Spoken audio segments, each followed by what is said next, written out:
సెలొఫేదు కుమార్తెలు 5 తండ్రి మరణం అంట ఎంత గుర్తించింది. తండ్రి మరణం ఇంత భయంకరంగా ఉంది, మాకు ఆధారం లేదు. మోషే దగ్గరికి, ప్రజల దగ్గరికి, దేవుడి దగ్గరికి పరిగెత్తుకుని వచ్చిరట. దేవుడికి మహిమ కలుగును గాక. చూద్దాం. హల్లెలూయా. 2వ వచనం చూద్దాం. వారు సంఖ్యాకాండం 27వ అధ్యాయము 2వ వచనం. వారు ప్రత్యక్షపు గుడారం యొక్క ద్వారం వద్ద మోషే ఎదుటను, యాజకుడైన ఎలియాజరు ఎదుటను, ప్రధానుల ఎదుటను, సర్వ సమాజం ఎదుటను నిలిచి చెప్పినదేమనగా, మా తండ్రి అరణ్యంలో మరణమయ్యిండు. తండ్రి ఎందుకు మరణమైండో కూడా వాళ్ళు వివరిస్తుండ్రు. ఆ వివరణ ఎంత గొప్పదంటే ఏ బిడ్డలు అటువంటి వివరణ ఇవ్వలేకపోవచ్చు. ఎందుకంటే వాళ్ళు న్యాయవంతులు, నీతిగా వారి యొక్క తండ్రి మరణాన్ని ఒప్పుకుంటున్నారు. ఎంత చక్కగా తండ్రి యొక్క మరణాన్ని వివరిస్తున్నారో ఈ బిడ్డలు. చూద్దాం. 4వ వచనం. అతనికి కుమారుడు కలగలేదు. అతనికి కుమారుడు లేనందుచేత మాత్రం హల్లెలూయా లేనందుచేత మా తండ్రి పేరు అతని వంశంలో నుండి మాసిపోనేలా మా తండ్రి సహోదరులతో పాటు స్వాస్థ్యము మాకు దయచేయమని. అప్పుడు మోషే వారి కొరకు యెహోవా సన్నిధిన మనవి చేయగా, దేవునికి మహిమ కలుగును గాక. హల్లెలూయా. వాళ్ళు ఎంత చక్కగా తండ్రి యొక్క మరణాన్ని వివరిస్తుందో 3వ వచనంలో చూద్దాం. అతడు కోరహు సమూహములో అనగా యెహోవాకు విరోధంగా కూడిన వారి సమూహములో ఉండలేదు.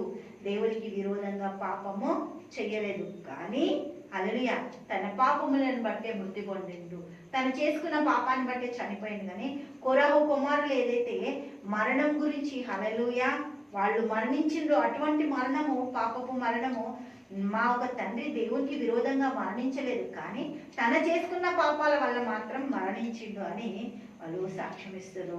అయితే 5వ వచనంలో మోషే అంటుండు, అప్పుడు మోషే వారి కొరకు యెహోవా సన్నిధిన మనవి చేయగా యెహోవా మోషేకు ఇలాగా సెలవిచ్చాను, సెలొఫేదు కుమార్తెలు చెప్పినది యుక్తము, నిశ్చయము. దేవుడికి స్తోత్రం.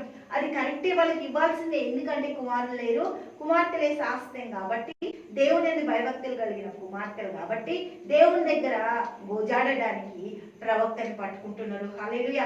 మనకు జీవితాల్లో తప్పు జరిగింది, భయంకరమైన పరిస్థితి వచ్చిందంటే ఎవరి దగ్గరికి రావాలి? దేవుని దగ్గరికి రావాలి. దేవుడికి స్తోత్రం. అయితే 6వ వచనం చూస్తే, సెలొఫేదు కుమార్తెలు చెప్పినది యుక్తము, నిశ్చయముగా వారి తండ్రి సహోదరులతో పాటు భూస్వాస్థ్యమును వారి ఆధీనము చేసి వారి తండ్రి స్వాస్థ్యమును వారికి చేయవలెను, చంద చేయవలెను. ఇచ్చేయాల్సిందే, ఇవ్వకుండా ఎక్కడ కూడా ఆపొద్దు. ఎందుకంటే మరియు నువ్వు ఇజ్రాయెల్తో ఇట్లు చెప్పవలెను, ఒకడు కుమారుడు లేక మృతి పొందిన ఎడల వాళ్ళకి ఎవరికి, ఒకవేళ కుమార్తెలు కూడా లేకపోతే అన్నదమ్ములు వాళ్ళు కూడా లేకపోతే వాళ్ళ పితృలకు ఎవరికన్నా ఇవ్వచ్చంట. అటువంటి ఆర్డర్స్ జారీ చేసిండ్రు. ఎందుకు?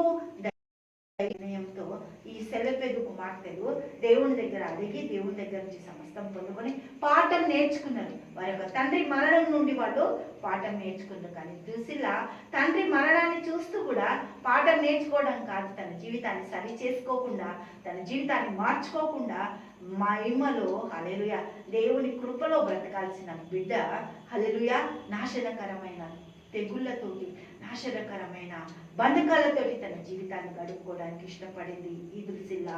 హల్లెలూయా. దేవునికి స్తోత్రం. తండ్రి యేసానికి మన స్తోత్రాలు, గొప్ప అద్భుతకర ఆశ్చర్యకరమైన స్తుతులు స్తోత్రాలు చెల్లిస్తున్నాం తండ్రి. ప్రతి కుటుంబాన్ని దీవించండి, ఆశ్రయించండి, మీరు దయచేయండి. మీ అద్భుతాలతో ఆశ్చర్యకారాలతో నడిపిస్తున్నందుకు మన స్తోత్రాలు చెల్లిస్తుంటారు. యేసుక్రీస్తు నామంలో ప్రార్థిస్తున్నాము తండ్రి. ఆమేన్, ఆమేన్, ఆమేన్.